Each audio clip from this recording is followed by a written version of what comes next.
I'm Jared Bowen. Coming up on Open Studio, artist Sonya Clark looks at how racism is literally woven into American culture by way of the Confederate flag. She's committed to flying an alternate flag that says something else. Then a photographer documents why, for Black Americans, the road has historically been less traveled. Plus, how artist ProBlk Gibbs paints backdrops to our ongoing conversation about race. And how painter Jacob Lawrence portrayed a country built on conflict and strife in his series, Struggle, from the history of the American people. It's all now on Open Studio.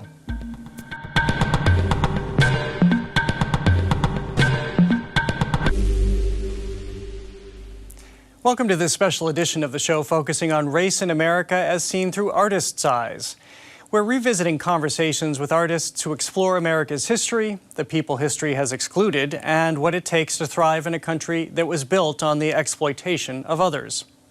First up, artist Sonya Clark has interrogated the Confederate battle flag, and in doing so, she's introduced us to the flag we should know. I caught up with Sonya Clark in 2020 when her work was on view at the DeCordova Sculpture Park and Museum. Unfurled as a monumental sea of off-white filling much of this gallery space is a Confederate flag of truce, or as the title of this exhibition explains, the flag we should know. I want everyone to know what this flag is, so we can conceive of what truce really means. History has largely forgotten this simple white flag, actually a towel, used by Confederate troops to signal a truce during General Robert E. Lee's surrender in 1865. The original is now housed at the Smithsonian's National Museum of American History. That's where artist and Amherst College professor of art Sonya Clark discovered it during a visit in 2010. And I have to tell you, I was like, how come I've never seen this thing before? And that question is why there is the show that you are in right now. Haunting this show is a flag that's not seen here, the Confederate battle flag that, unlike the truce flag, survived to become a ubiquitous emblem in this country. As Clark documents, it adorns all manner of merchandise, from baby onesies to nipple pasties.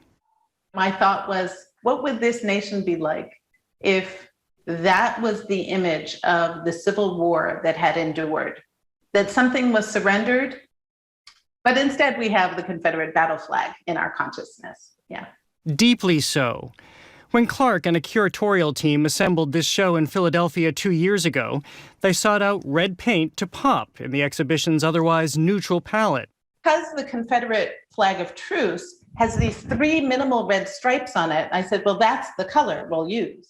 The Benjamin Moore sample they inadvertently selected was Confederate red. That paint chip color, Confederate red, lived between 2 other paint chip colors. One was called raspberry truffle, and the other was called cherry wine. In between these 2 confections is a color that is about insurrection, about enemies of the state, about people who wanted to keep Black and brown people enslaved.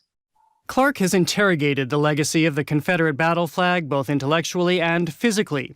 In her piece Reversals, she used a dishcloth featuring the Confederate flag to remove dust covering a section of the Declaration of Independence preamble. And in Unraveling, she collaborated with audience members to literally deconstruct the flag, thread by thread, a metaphor for the glacial pace of dismantling racism. I think when people see the Confederate battle flag being paraded through the U.S. Capitol, Sonya's work offers some tools to process what does that incredibly complicated image mean for us. The DeCordova's Sam Adams oversaw both this installation and the companion show Heavenly Bound. In Constellation, Clark delivers us into a night sky, honoring the guidance it provided enslaved people escaping to freedom on the Underground Railroad. We're thinking about people whose stories were incredible. They're full of bravery and they're inspiring and deeply important to the foundation of the country, but they're not recorded. However, their history may live in the artist's hair. Here, Clark offers a white sky dotted with black stars, created from her own head. If you pluck a hair, in that hair is this genetic code for all the people who have come before you. So your hair is both singular, like it's the hair that I grow, but it's also absolutely collective. Clark is mindful of the we throughout her work. She wants museum patrons to become pollinators, taking her ideas with them as they leave, but not before participating. All the way to the other side, just give a nice push through. Visitors here are invited to help make truce flags on looms in the gallery. And then you'll send it through again. Take it out, let your foot off the lever, bring the beater down, pull it tight, back up, and then the next pedal. It's important that we all participate in this collective work of healing, of racial and social justice. And how does weaving do that? So we do that on a symbolic level by every single visitor who participates will contribute to a collective truce flag. With some deft pedal work, precise shuttling, and maneuvering, the visitor weaves their own self into the show, imperfections and all. Are you mindful that people will leave their interaction with your work or leave a museum exhibition different? Maybe they leave with a question, which actually is more powerful, I think, than an answer, because a question is an invitation to keep thinking. That's actually how the artwork grows and lives beyond me.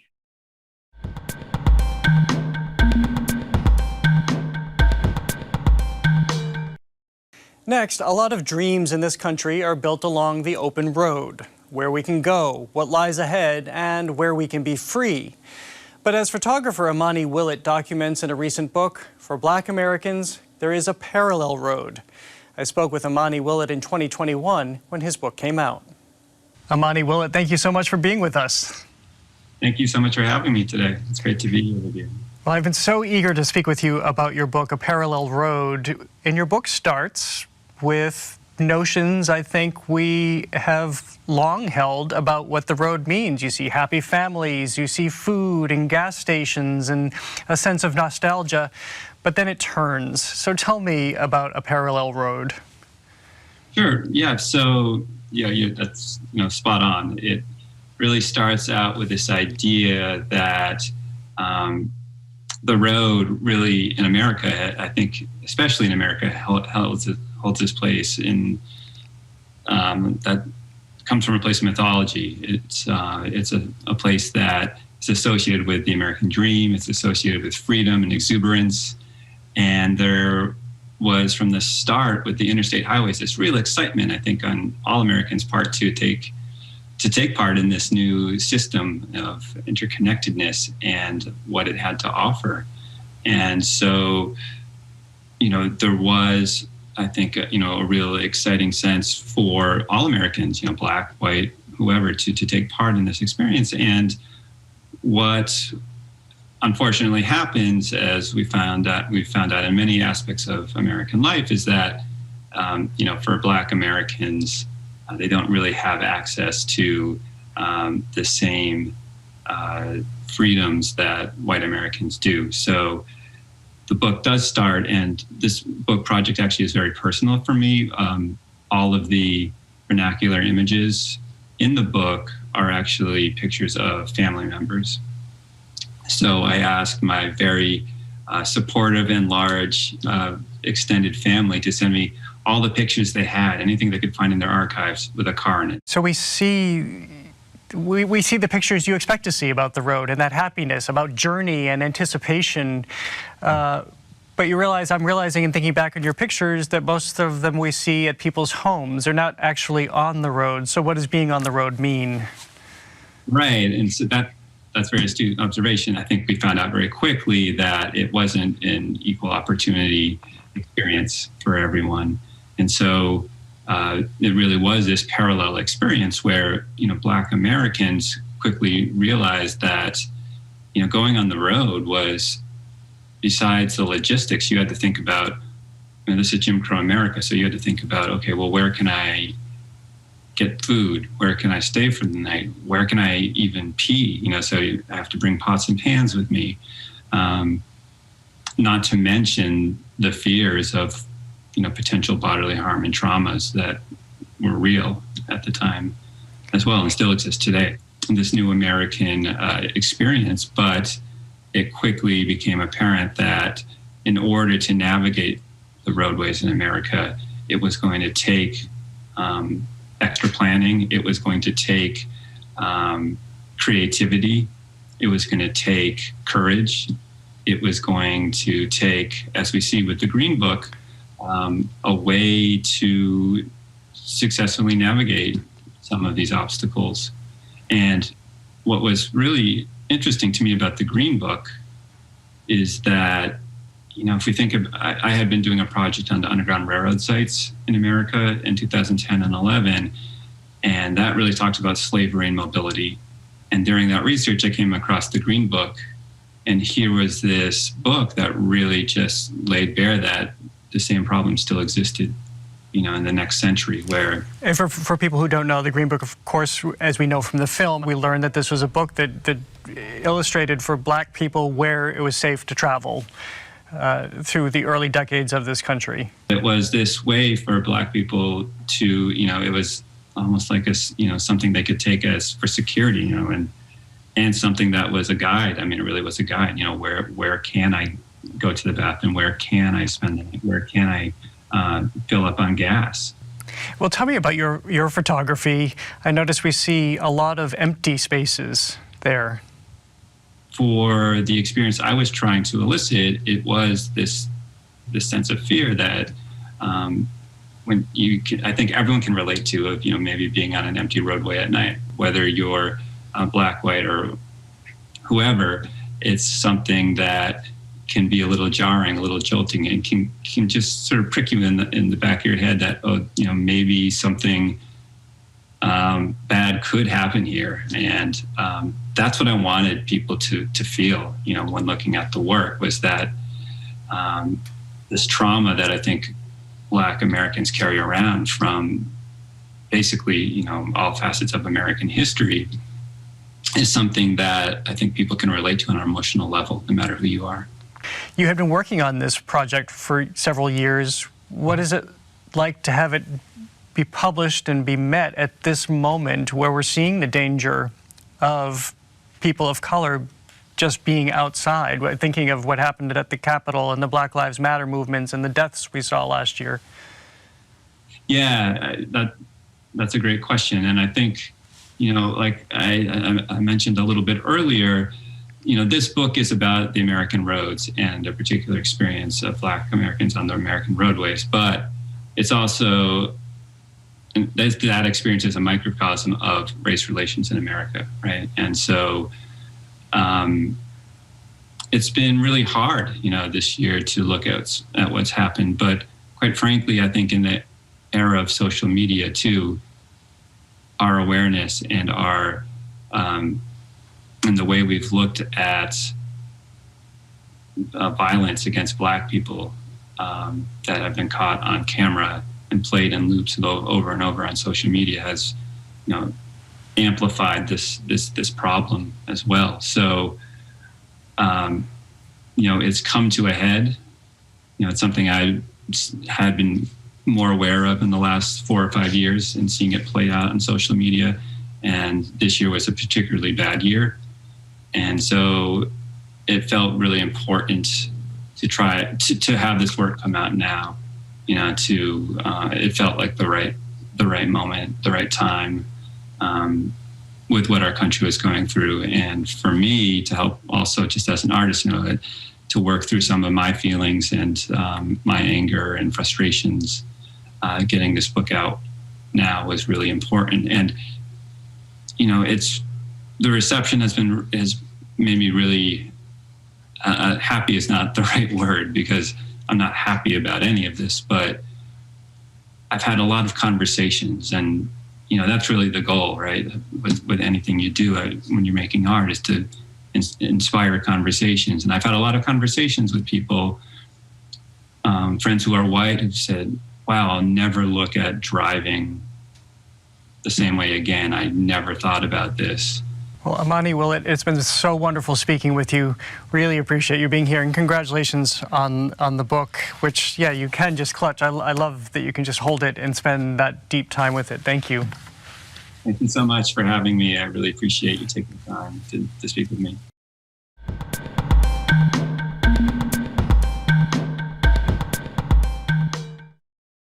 We continue our look at artists' take on race with ProBlk Gibbs. You can see his most recent work, a massive mural on Boston's Rose Kennedy Greenway. But I caught up with him in 2020 while he was working on a Roxbury mural. We talked about monumental painting, the legacy of street art, and the power of positivity. For artist Robert Gibbs, the routine is straightforward. Rise up and get rolling with music. So there's songs that either I'm familiar with from listening to my moms and pops jamming on a Saturday, or things that I've grown up with just throughout all my life. Music is definitely a vital component to painting. The lifelong Bostonian is working on the third mural in his Breathe Life series, epic-sized works bringing fresh air into the city's Dorchester and Roxbury neighborhoods. Begun in 2017, they offer a narrative. First, a little boy with massive might. 2 years later, Gibbs painted him as deliriously happy, supporting his equally joyous sister on his shoulders. Now, she's floating into the world on her own. She's blowing a series of bubbles, and out of the series of bubbles, there's going to be one of them that's big enough that covers and protects her whole entire body. What do we see in her hair? You see the universe, the galaxy, so the universe is always on our mind. On his mind has been Gibbs's 2-year-old daughter, making sure that as she grows up in Boston, in these times, she has something to look up to. It's an uplifting message, and so instead of trying to, as I would say, feed steak to a baby, I would sneak the pill in the applesauce. And so hopefully it's something that she grows up with, and other little kids that see themselves in the murals. Gibbs also grew up here, venturing into graffiti art as a teenager in the early 1990s. It's just the ability to hack or manipulate the ideas from, these little cans. He stuck mostly to his neighborhood, mostly to buildings where he and fellow artists had permission to paint. These are areas and buildings that people or the city wasn't even caring about, that we were putting the beauty in. A creative innovator to his heart. His name is Raymond and his specialty is art on Beach Street. Part of his inspiration came from movies that cracked open his view of the possible. One of the films is Beach Street, and then Star Wars, and there was brothers and sisters in there that looked like us. So I was like, yo, what they're doing is speaking for the culture on such a large platform. Today, Gibbs's own platforms are expansive too. Of course, there are the towering walls. But there's also Artists for Humanity, the institution he co-founded almost 30 years ago that puts under-resourced teenagers to work as artists. And teaming with him for his latest mural is Boston's Museum of Fine Arts, in a nod to its upcoming Basquiat exhibition, and, says the museum's Makiba McCreary, as an acknowledgement that it can do better. Black artists from Roxbury, from Dorchester, from Mattapan have not traditionally been acknowledged in our collection and in our programming. The Breathe Life mural's timing is also horribly coincidental, as the killing of George Floyd has once again reminded the nation of the sanctity of breath. In a state where we cannot breathe, I'm asking people to take the time to breathe and look at what's going on. People are walking around with their head down, angry, mad, and when you look at these murals, they're so large in size, it's a minute to take a breath and look up into what's promising, Already drawing visitors, the mural is painted on Gibbs's alma mater, Madison Park High School. A sentimental spot, but one that is also easily visible a mile away. And it's no accident that this girl floats over Boston Police headquarters. She's owning her place, her rightful place in the city, and you want everybody to see that, but mostly you want little brown and black girls and boys to see that. They will also see, when Breathe Life is finished, Gibbs's signature, his artist name, ProBlak. It's our name. Pro is for Black is our people.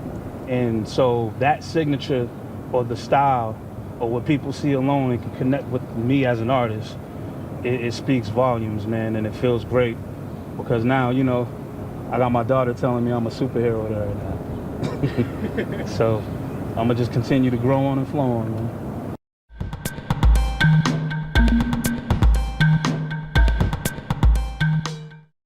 Finally, we look at the struggle of painter Jacob Lawrence.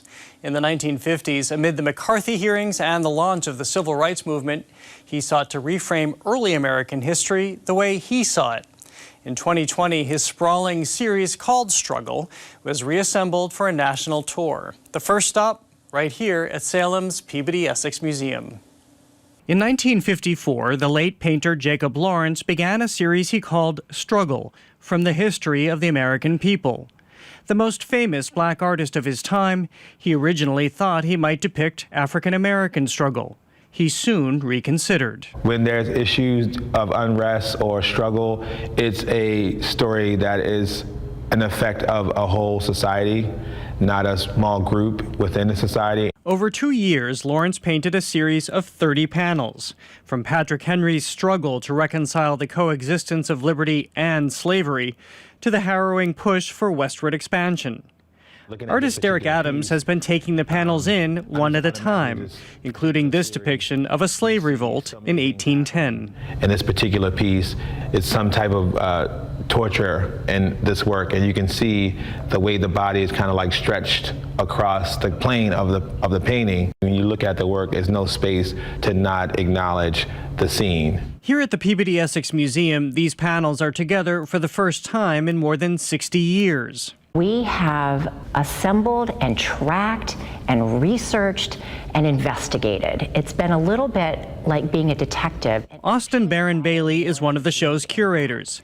6 years in the making, the exhibition features most of the original works. There are panels that remain completely unlocated, and those are either in private hands or lost. The whereabouts of 5 paintings is unknown, although the hunt is on. This one, panel 19, turned up at a New York auction as Bailey was working on the show. That must have been ridiculously exciting. It was incredibly exciting. These are the accidents of history that have informed this show, that even informed Lawrence's work. A darling of the modern art world, Lawrence was 37 when he began Struggle. Almost 15 years earlier, he created the Migration series, a critically acclaimed effort featuring the move of black Americans from the rural South to the urban North. The artist Steve Locke, who contributed to our catalog, likes to describe the Migration series as kind of his greatest hit, but the Struggle series is the better record. By the time he put paint to canvas, Lawrence had spent more than 5 years researching American history, combing through historical records and teasing out quotations that would serve as his prompt. He looked for the voices of founding fathers. He looked for these actions that people took in the struggle to build our democracy. And he offers it up as a way through these incredible paintings to draw you in.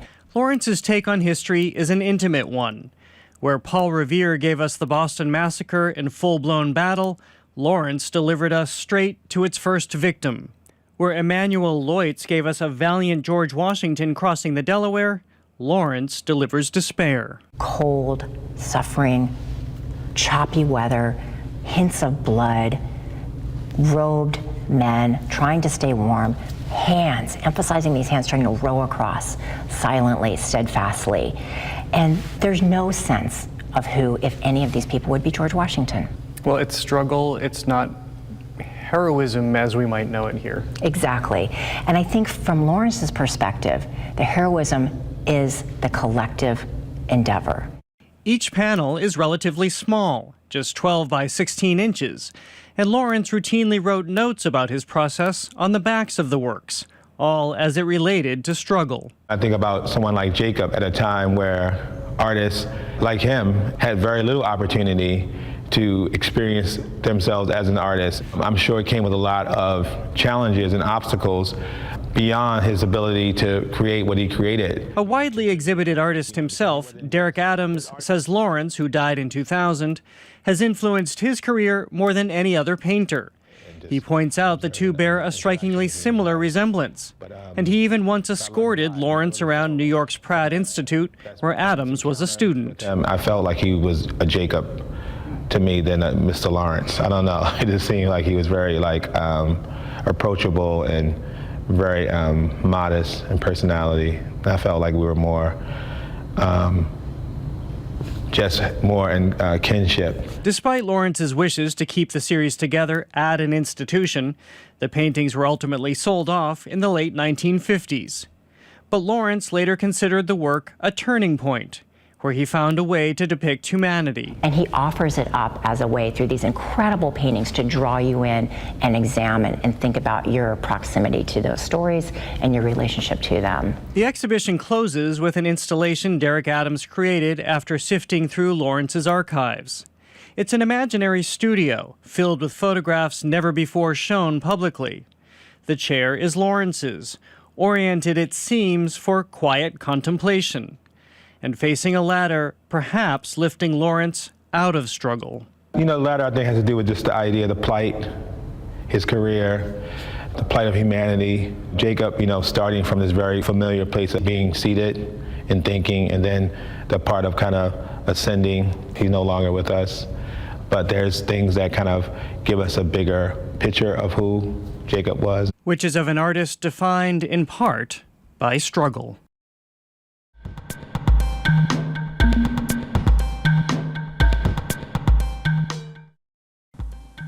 And that is all for this special edition of Open Studio. I'm Jared Bowen. Thanks for joining us. As always, you can visit us online at gbh.org/openstudio. And you can follow us on Instagram and Twitter at Open Studio GBH. I'm at the Jared Bowen.